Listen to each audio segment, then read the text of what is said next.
કેમ છો દોસ્તો? મારું નામ રાજવીર છે. મને કહાની વાંચવાનું પસંદ છે અને હું પણ મારી કહાની જણાવું છું. મારી ઉંમર 30 વર્ષ છે અને મારી પત્નીનું નામ રુચિતા છે. એની ઉંમર 31 વર્ષ છે. અમારા લગ્નને 3 વર્ષ થઈ ગયા છે. રુચિતા દેખાવમાં ગોરી, સુંદર, 5 ફૂટ ઊંચી અને ભરાવદાર છે.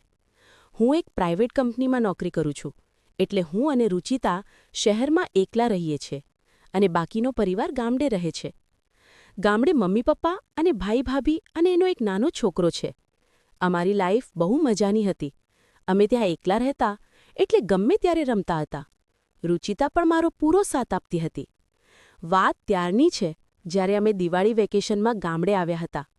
અમે આવ્યા એ દિવસે ઘરે ફૂવા અને ફૈબા પણ આવેલા હતા અને એ લોકો 2-3 દિવસ રોકાણા હતા, એટલે રાતે રુચિતા સાથે સૂવાનો મોકો નહોતો મળ્યો.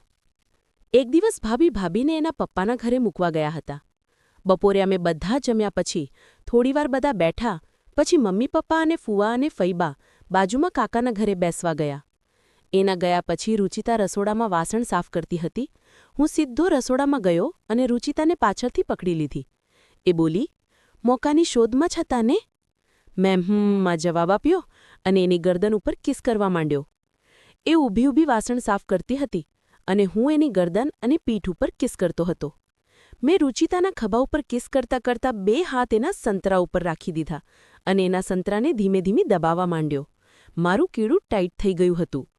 રુચિતાએ કામ કરતાં એનો એક હાથ પાછળ લાવી અને સીધું ઉપરથી મારો કેળાને પકડી લીધો અને મસળવા લાગી. હું રુચિતાના ખભા ઉપર કિસ કરતાં એનો ઉપર કરવા માંડ્યો. મેં કમર સુધી એનો ઉપર કરી દીધો. થોડીવાર પછી મેં રુચિતાને ઊભી કરી અને એના હોઠ ઉપર મારા હોઠ રાખીને કિસ કરવા માંડ્યો. એને રસોડામાં પાછળ દિવાલ પાસે ઊભી રાખી અને હજી તો માંડ મેં 7-8 ધક્કા જ માર્યા હશે એટલામાં કોઈએ બહાર દરવાજો ખખડાવ્યો. મેં ફટાફટ કેળું બહાર કાઢ્યો અને રુચિએ પણ એની પેન્ટી ઉપર ચડાવી. પછી એ દરવાજો ખોલવા ગઈ તો બહાર મમ્મી, પપ્પા અને ફુવા એ લોકો પાછા ઘરે આવી ગયા હતા. અમારો આ કાર્યક્રમ અધૂરો જ રહી ગયો. બધા આવ્યા પછી થોડીવાર બેઠા વાતો કરતા હતા એટલામાં રુચિતાએ મમ્મીને કહ્યું, મમ્મી, સાંજે શાકભાજીમાં કંઈ જ નથી.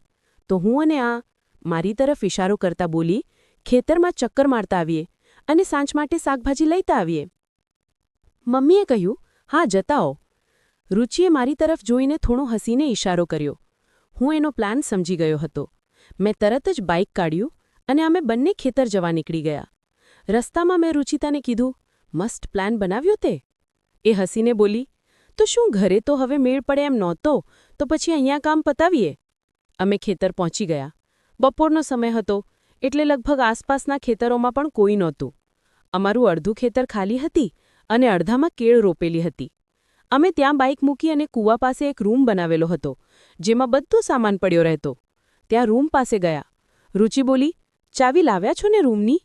મેં રુચિને કેળ તરફ ઇશારો કરતા કીધું, ચાવી તો લાવ્યો છું, પણ ચાલ આમાં જ જઈએ. રુચિ બોલી, નહીં, કોઈ આવી ગયું હોય તો? મેં કીધું, બપોરનો સમય છે, કોઈ જ નથી આસપાસમાં અને કેળ પણ મોટી થઈ ગયેલી છે, તો અંદર કોઈ નહીં જોઈ શકે. પછી અમે બે રૂમમાંથી એક ચટાઈ કાઢી અને કેળની અંદર એકદમ વચ્ચે આવી ગયા.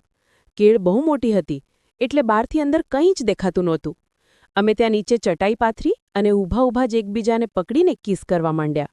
પછી અમે જોરદાર રમત ચાલુ કરી. બંને ખૂબ મજા કરી. પછી શાકભાજી લીધું અને ઘરે આવી ગયા.